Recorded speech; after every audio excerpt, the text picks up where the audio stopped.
So ಮಕ್ಕಳಿಗೆ time ಕೊಡೋಕ್ಕಾಗಲಿಲ್ಲ, ಹೆಂಡತಿಗೆ time ಕೊಡೋಕ್ಕಾಗಲಿಲ್ಲ ಅಂತ ಯಾವತ್ತಾರು ರಿಗ್ರೆಟ್ ಇದೆಯಾ? ಭಾಳ ಸಲ ಇದೆ. ಭಾಳ ಸಲ ಆಗಿದೆ.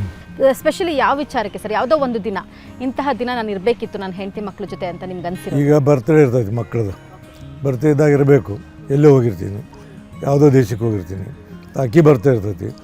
ಒಂದೊಂದು ಸರಿ ಮಗಳು ನನಗೆ ಡಾಕ್ಟರ್ ಇಲ್ಲೇ ಬೋರಿಂಗ್ದಾಗ ಆಕೆ ಫೋನ್ ಮಾಡಿ, ಅಪ್ಪ ನಾನು ಬರ್ತಾ ಇತ್ತೆ ಅಂತ ಹೇಳಿದ್ಲಕ್ಕಿ. ಆವಾಗ ನಾನು ಸಾರಿ ಅಮ್ಮ ಅಂತ ಹೇಳಿದೆ. ಈ ಥರ ಟೋಟಲಿ ಏನಂದರೆ ನಾನು ಟೋಟಲ್ ನಿಗ್ಲೆಕ್ಟ್ ಮಾಡಿ ಅನ್ನೋದು ನಾನು ಕಾನ್ಷಿಯಸ್ ಬೈಟ್ ಆಗ್ತದೆ, ಒಪ್ಕೋತೀನಿ. ಓಕೆ, ನಿಮಗೆ ಅದ್ರ ಬಗ್ಗೆ ರಿಗ್ರೆಟ್ ಕೂಡ ಇದೆ. ಸೊ ಮೇಡಮ್ ನೋಡಿ, ಸರ್ ರಿಗ್ರೆಟ್ ಫೀಲ್ ಮಾಡ್ತಿದ್ದಾರೆ. ಸೊ ನೀವು ಅವ್ರನ್ನ ಸಂಪೂರ್ಣವಾಗಿ ಕ್ಷಮಿಸುವಂಥ ಟೈಮ್ ಅಂತ ಅನಿಸುತ್ತೆ. ಕ್ಷಮಿಸಿದ್ದೀರಾ ಈ ವಿಚಾರಕ್ಕೆ ಅವ್ರನ್ನ? ಕ್ಷಮಿಸಿದ್ದೀನಿ.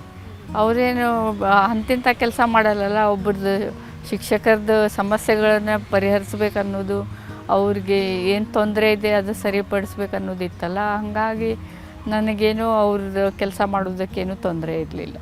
ಸರ್ ಮೇಡಮ್ ಮೇನೇ ಆಸೆ ಪಟ್ಟು ಹೇಳಿದ್ರು, ನನಗೆ ಮದುವೆ ಆಗೋ ಇಚ್ಛೆ ಇದೆ ನಿಮ್ಮ ಹತ್ರ ಅಂತ. ಯಾವ ಥರ ಮೇಡಮ್ಗೆ ನೀವು ಪ್ರಪೋಸ್ ಮಾಡಿದ್ದೀರಾ?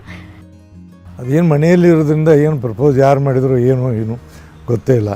ಬಟ್ ಮದುವೆ ಮಾಡ್ಬೇಕಂದ್ರೆ ಆಯ್ತು ಅಂದೀವಿ. ನಾನು ಅಂದೆ, ಆಕಿನೂ ಇಲ್ಲ. ಮತ್ತು ನಮ್ಮ ತಾಯಿಯವ್ರು ಜಾಸ್ತಿ ಆಸಕ್ತಿ ಈಕಿನ ಮಾಡ್ಕೋಬೇಕಂತೇಳಿ. ಭಾಳ ಆಕಿ ಬುದ್ಧಿವಂತದಾಳ, ಚಲೋ ಓದ್ತಾಳ, ಸಮಾಧಾನದಾಳ ಹಂಗಂತಿತ್ತು. ಅದೇನು ಸಿಂಪಲ್ ಈ ಗೊಂಬೆ ಆಟ ಮಾಡ್ತಾರೆ ಆ ಥರ ಆಗಿತ್ತು ನಮ್ಮದು.